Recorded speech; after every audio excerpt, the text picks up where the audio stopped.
حضرت حسان بن ثابت رضی اللہ تعالی عنہ کہتے ہیں کہ میں رہنے والا تو مدینے کا تھا، لیکن ایک بار میں مکے میں گیا تو میں نے دیکھا کہ کھجور کی رسی میں ایک کالے رنگ کے شخص کو لوگوں نے پرویا ہوا ہے اور مکے کی گلیوں میں گھسیٹ رہے۔ تو میں نے پوچھا کہ یہ شخص کون ہے؟ تو لوگوں نے کہا اس کا نام بلال ہے۔ تو میں نے کہا کس جرم کی سزا اسے دے رہے؟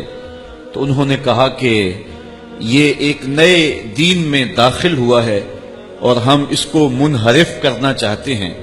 کہتے میں نے دیکھا کہ وہ جوں جوں گھسیٹتے اس کی زبان پر احد احد کی صدا تیز ہوتی چلی جا رہی تھی۔ زخم پہ زخم کھا کے جی، خون جگر کے گھونٹ پی، آہ نہ کر لبوں کو سی، یہ عشق ہے دل لگی نہیں۔ یہ چند لمحوں کے لیے دل بہلانے کی کہانی نہیں ہے کہ جس محبت میں سختی آئی تو راستہ بدل لیا۔ یہ ان راستوں کا ان لوگوں نے اہتمام کیا تھا اور ان راستوں کے مسافر بنے تھے کہ راستے میں پہاڑ بھی ہوں تو یہ چیر کے آگے گزر جائیں۔ بلال حبشی کو ان کا ظالم آقا مارتا ہے، کبھی ان کے ہاتھوں میں میخیں ٹھونکتا ہے، کبھی زبان پہ تپتے ہوئے کوئلے رکھتا ہے، کبھی رسی پاؤں میں ڈال کر کے اوباش لڑکوں کے ہاتھوں میں دیتا ہے کہ اس کو گھسیٹے، کبھی کچھ، لیکن بلال ہیں کہ آگے سے مسکرا رہے ہیں، آہد آہد کا نغمہ پکار رہے ہیں۔ کسی نے رک کے کہا بلال یہ عجیب تماشا ہے، وہ تمہیں مار رہے ہیں اور تم آگے سے آہد آہد پکار رہے ہو۔ تو حضرت بلال بولے تم جاؤ نا بازار میں مٹی کا پیالہ خریدنے کے لیے تو اس کو بھی ٹھونک ٹھونک کے دیکھتے ہو، اس کی آواز تو ٹھیک ہے، کہیں کچا تو نہیں ہے؟ کہا تم تو مٹی کا پیالہ بھی خریدو تو ٹھونک بجا کے دیکھو، یہ کہیں کچا تو نہیں ہے، اس کی آواز تو ٹھیک ہے۔ کہا میرا مالک بلال کو خرید رہا ہے، دیکھ رہا ہے بلال کچا تو نہیں ہے، اس کی آواز تو ٹھیک ہے۔ میں کہتا ہوں مالک خرید لے بلال کو، کھال ادھڑ بھی جائے گی، حق حق کی صدا ختم نہیں ہوگی۔ محبت کی یہ البیلی اور انوکھی داستانیں اہل ایمان رقم کی ہیں۔ اگر اس عنوان سے بات کی جائے تو یہ تاریخ کا ایک ایسا باب ہے۔ حضرت سمیہ رضی اللہ تعالی عنہ اسلام کی پہلی شہیدہ، جن کو مکے کے چوک میں ابو جہل نے جو ہے وہ نیزہ مار کر کے شہید کیا۔ راہ خدا میں بہنے والا یہ خون تاریخ اسلام نے محفوظ کر لیا، ایک عورت کا خون تھا۔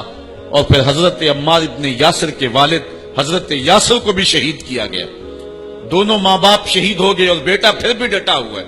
کافروں نے حضرت عمار ابن یاسر کو پکڑ کے تپتی ہوئی آگ میں ڈال دیا اور انہوں نے رخ کیا حضور کے کاشانہ انور کی طرف اور آنکھوں میں آنسو امڑ آئے۔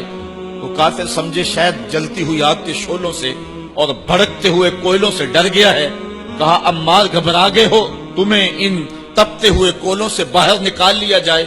تو حضرت عمار مسکرا کے کہنے لگے میں ان تپتے ہوئے کوئلوں سے نہیں ڈرا، میں تو راہیں تک رہا ہوں، جس محبوب کے لیے دکھ سہ رہا ہوں کبھی وہ جلوہ فراز بھی تو ہو جائے نا۔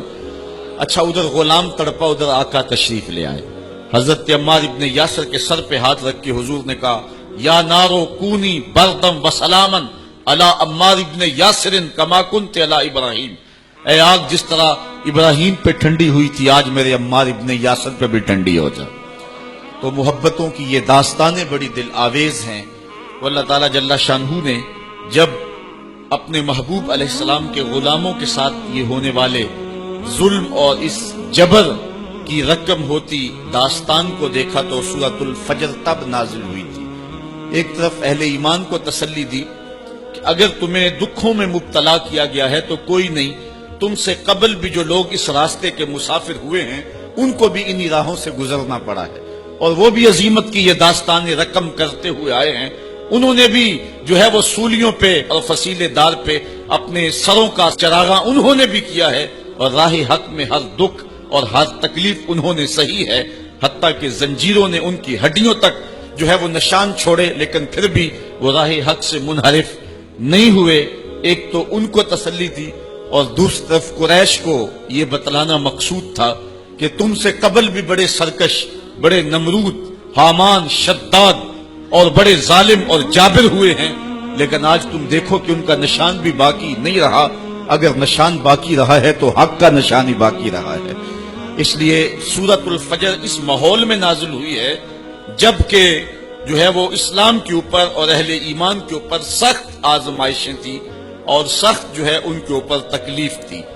فجر کی قسم کھانے کا ایک مقصد تو یہ تھا کہ ان کفار کو یہ کہنا تھا کہ جس طرح فجر طلوع ہوتی ہے اور رات ختم ہو جاتی ہے، یہ زندگی بھی جو ہے جو تم گزار رہے ہو ختم ہوگی اور آخرت کی زندگی میں تم نے قدم رکھنا ہے اور صبح قیامت طلوع ہونے والی ہے۔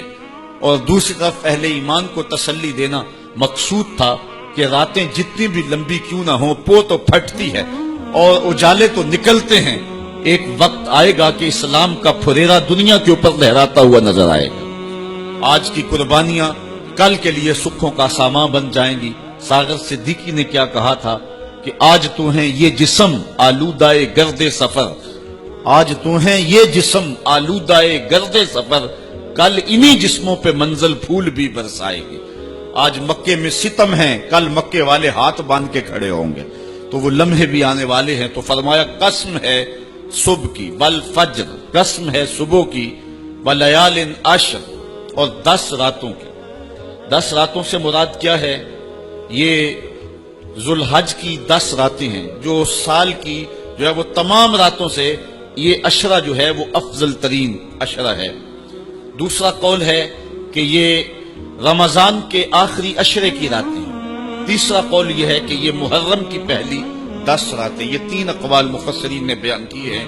والشفع والوتر، اور قسم ہے جفت کی اور قسم ہے طاق کی۔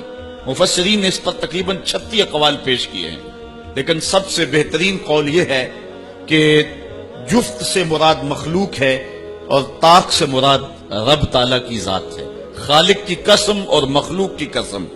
واللیل اذا یسر، اور رات کی قسم جب وہ پیٹ پھیر کے چل دے۔ یہ قسمیں 5 فرمائیں، اور اس کے بعد فرمایا حل فی ذالک قسم الذی ہجر، کیوں اس میں عقل مند کے لیے قسم ہوئی؟ یعنی یہ 5 چیزیں عقل مند کے لیے بطور قسم کافی ہیں، اور جو عاقل نہیں ہے اس کے لیے سارے زمانے کی بھی قسم اٹھا لی جائے تو اس کے لیے وہ بھی ناکافی ہے۔ تو قسم جو ہے وہ عقل مند کے لیے پھول کی پتی سے کٹ سکتا ہے ہیرے کا جگر، مرد ناداں پہ کلام نرم و نازک بے اثر۔ ہمارے استاد کہا کرتے تھے کہ اس کو عام لوگ پڑھتے ہیں کہ پھول کی پتی سے کٹ سکتا ہے ہیرے کا جگر، تو کہتے ہیں نہیں کاٹا جا سکتا ہیرے کا جگر پھول کی پتی سے۔ یہ استفہام انکاری ہے۔ پھول کی پتی سے کٹ سکتا ہے ہیرے کا جگر، یعنی یہ ممکن ہے کہ ہیرے کے کلیجے کو پھول کی نرم نازک پتی سے کاٹ لیا جائے؟ تو جس طرح پھول کی پتی سے ہیرے کا کلیجہ نہیں کاٹا جا سکتا، اس طرح کلام نرم و نازک جو ہے وہ کسی ناداں شخص پہ اثر نہیں کر سکتا۔ اللہ تعالیٰ فرماتا ہے کہ یہ جو قسمیں ہیں یہ عقل مند لوگوں کے لیے جو ہیں وہ نافع ہیں، اور جو بے وقوف ہیں، جو حماقت کے مارے ہوئے ہیں، ان کے لیے اس میں کوئی فائدہ نہیں۔ اسی لیے کہا گیا یضل بہ کثیرا ویہدی بہ کثیرا۔ قرآن سے بہت سارے لوگ ہدایت پا جاتے ہیں اور بہت سارے لوگ قرآن سے گمراہ بھی ہو جاتے ہیں۔ اصل قصور ان کی اپنی عقول کا ہے اور اپنی بنجر زمین کا ہے۔ 12 کے در تبش خلاف نیست، در باغ لالا رویت و در بوم خار و خس۔ یہ بارش برس رہی ہے، سعدی کہتے ہیں کہ تباہ میں مخالفت نہیں رکھتی، لیکن یہی بارش جب گندگی کے ڈھیر پہ ہوتی ہے تو بدبو پھیلتی ہے، تعفن پھیلتا ہے، اور یہی بارش جب باغ میں ہوتی ہے تو باغ کے اندر پھول کھلتے ہیں، گل لالا مہکتا ہے، یاسین اور نسترن کی بہار آ جاتی ہے۔ تو بارش وہی ہے، کہیں گندگی اور بدبو پھیل رہی ہے اور کہیں پھول چٹخ رہے ہیں اور کلیاں مہک رہی ہیں۔ قرآن تو اجالا دیتا ہے اور قرآن کی قسمیں من میں یقین اگاتی ہیں، لیکن کچھ لوگ گمراہ ہو جاتے ہیں اور اسی قرآن کو پڑھ کے کچھ لوگ ہدایت کے اجالے پا جاتے ہیں۔ تو کہا کہ یہ جو 5 قسمیں ہیں یہ عاقل لوگوں کے لیے اس میں ہی ہدایت ہے اور اس میں ہی ان کے لیے بہت کچھ ہے۔ جس طرح فجر کے بعد حشرات الارض بلوں سے باہر نکلتے ہیں اور سوئے ہوئے انسان پھر دوبارہ جاگ پڑتے ہیں، زندگی میں ایک دم پھر ایک لرزش پیدا ہوتی ہے اور حیات نو کے آثار پیدا ہوتے ہیں، اس طرح مرنے کے بعد پھر لوگ دوبارہ اٹھائے جائیں گے۔ کافر کہتے تھے کہ ہم یہ بات نہیں تسلیم کرتے کہ بندہ مرنے کے بعد اٹھایا جائے گا۔ سورہ یاسین اٹھائیے، وہ کہتے ہیں کہ جب ہماری ہڈیاں ہو جائیں گی اور ہڈیاں زمین کے اندر گل سڑ کے مل جائیں گی تو پھر ان مردہ ہڈیوں کو کون اٹھائے گا؟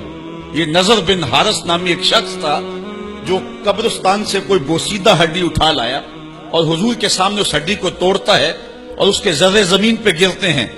کہتا ہے کہ ان ہڈیوں کو اٹھایا جائے گا جبکہ یہ بالکل جو ہے وہ ریزہ ریزہ ہو گئی. اللہ تعالیٰ قرآن مجید میں فرمایا کہ یہ کہتے ہیں کہ ان ہڈیوں کو کون دوبارہ زندہ کرے گا. اللہ تعالیٰ نے قرآن مجید کے اندر جو جواب دیا وہ بڑا خوبصورت ہے. یہ کہتے ہیں ان مردہ ہڈیوں کو کون دوبارہ زندگی دے گا؟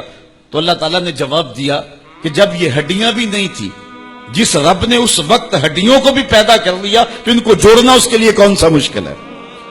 اللہ تو وہی رب جس نے ان ہڈیوں کو تخلیق کیا، نئے سرے سے ان کو پیدا کیا، تو اب ان کو جوڑ کر کے انسان کی شکل میں کھڑا کرنا اس کے لیے کوئی مشکل نہیں. روزانہ ہم موت کی آغوش میں چلے جاتے نیند کی صورت میں، لیکن پھر اٹھ کے زندگی کے اندر وہی توانائی، وہی حرارت اور وہی تیزی اور وہی جو ہے وہ نشاط پن. یہ حشر پہ دلیل ہے. تو کہا یہ قسمیں ہیں عاقل کے لیے.